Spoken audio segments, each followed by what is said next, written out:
I guess I'm eating my words, right?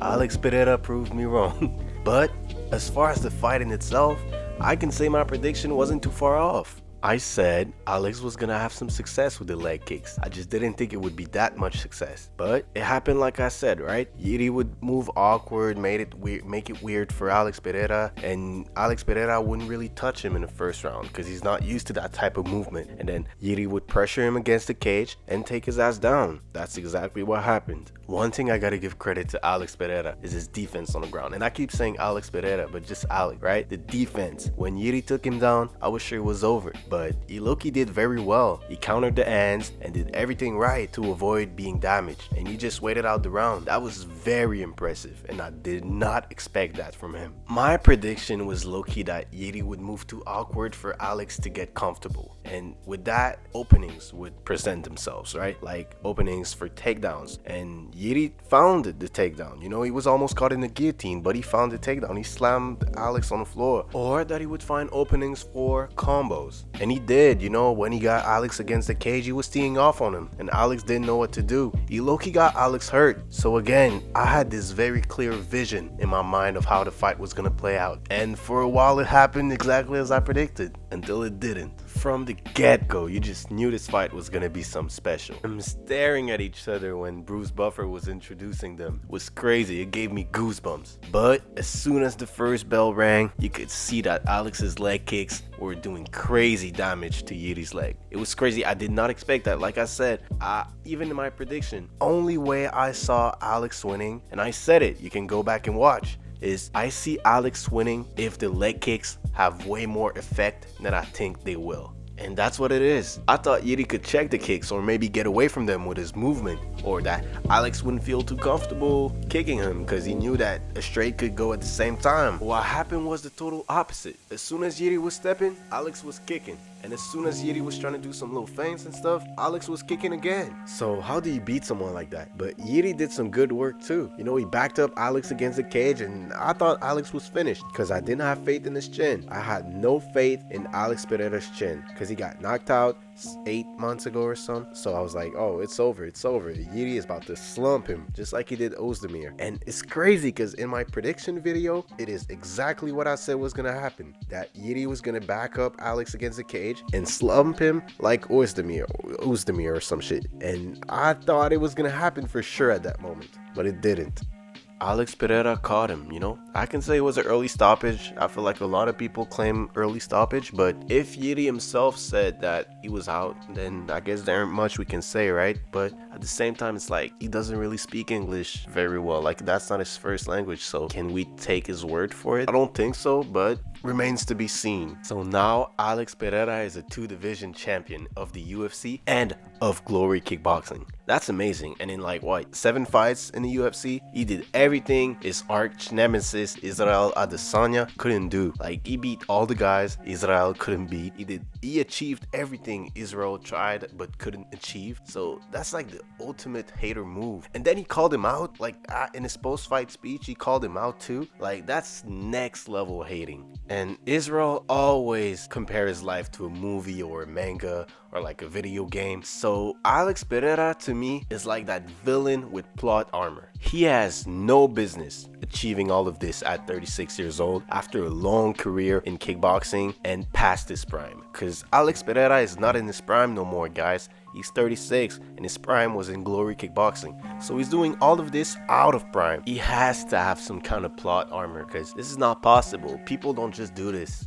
Alex Pereira is now on the list of all-time greats. Not UFC fighters, not kickboxers. Combat athletes, period. And that's crazy because every fight he took, every step he took, when you look back at it, it looks like a movie. Let me explain. You know, he had his story with Adesanya, we all know about it in kickboxing. Then he got into the UFC just to chase him because he heard Adesanya talk shit in an interview. But then got his debut at MSG, won by knockout, and he went on to win his 2 belts in the same building. And then his first real big fight was the one against Sean Strickland. At the time it didn't mean much, you know. Sean Strickland was kind of a gatekeeper. But then he beat him First round knockout, impressive fashion. And what happened? Sean Strickland went on to beat Adesanya. But before that, Alex was the one to beat Izzy himself and take his belt away from him and all of his clout. And even though Adesanya won the rematch, what did Alex do? His next move was to go up to light heavyweight and beat up the only guy that beat Izzy before him. He got the decision, one-upping Izzy again, and in the meanwhile, Sean Strickland beat Izzy by decision, took his belt away from him again after training with Alex Pereira. It's like Pereira is there in every step of Izzy's demise. And now what? Alex Pereira has won the light heavyweight belt, the belt that Izzy tried to have but couldn't do it. So when I say this guy has plot armor, it's like everything happened just perfectly for him to achieve his evil plan for Izzy's demise.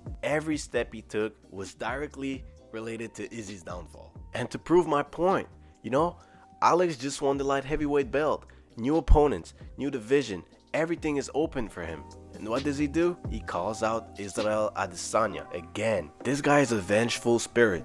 He's only there to haunt Izzy in his descent, but Izzy wants no part of it though. You saw his video, he reacted like laughing and posting Alex Pereira knocked out with the Elsa song and everything. And at the same time, I feel him, if I get beat by a guy 3 times and I finally get my get back, I am never fighting this dude again. But that's also why Alex Pereira succeeded where Izzy failed, because Izzy is not the type to have that competitive drive. And you can see it by his whole resume, when Alex beat him in kickboxing, he left kickboxing, he retired and then went on to the UFC and he lost against Jan, never tried to get the rematch. He never talked shit or tried to get the rematch, get this one back. He just left it, He went back to middleweight and called it a side mission. Every time this guy loses, and now with Sean Strickland beat him. What does he do? He says he needs a break. And fair play, because he's been headlining all the events for the past 4 years. But still, it's like Izzy, when he loses, he doesn't have that itch to get it back. Just look at Volkanovski, when he lost against Islam, he had all the reasons to just run with it and be like, oh, I made it competitive with a guy in the upper weight class, and look at me, I dared to be great, and I think I won the fight. He could have ran with it, but that was the only thing he was talking about. Every interview, every time we asked Volkanovski, it was related to Islam. He needed that one back, and Izzy doesn't have that. So even if Alex offers him a title shot at 205, Izzy is not going to take it because he just doesn't care. And fair play to him. He's on a break and he deserves it. He got the last one and that's all he cares about. That's all he needs. And I feel him because I would do the same probably. But still, for Alex Pereira, next up is probably Jamal Hill because he's been talking shit. He's been talking the most that I've ever seen him talk. And there's a storyline there, Glover, the fight where Jamal Hill beat up Glover to a point where it was sad to watch and make Glover retire basically. Jamal Hill is the guy that retired Glover. So there's a real storyline there. And these guys do not like each other. Jamal has some kind of evil grudge against Alex Pereira, and I don't know why, because Alex never really said nothing about him. But every time Jamal talks about Pereira, it's very aggressive. But he is still injured, so I wonder if they're gonna make another fight in the meanwhile. Probably the winner of Nkalaev and Walker. That could be a possibility. But I don't know if that fit the time frame that Jamal is going to be back. So it's probably going to be Jamal Hill next. The other option would be the winner of Nkalaev and Walker. But I don't know who wins Jamal and Alex. I would say Alex after the Yuri fight because I picked Yuri against him. So now that I've seen what he could do at 205 and that clearly his chin and his power carries well to 205 and the leg kicks, fuck. And Jamal Hill had an injury to his leg, like Achilles tendon or something. So you telling me that Alex Pereira with his devilish leg kicks could very well target that and make it an easy fight for him. So I would pick Alex Pereira in that fight, depending on how soon Jamal comes back. But damn, 205 is looking nice in the next year. Cause me, seeing Alex Pereira as champion makes everything more exciting. All the new matchups for the belt now seem a little bit more exciting.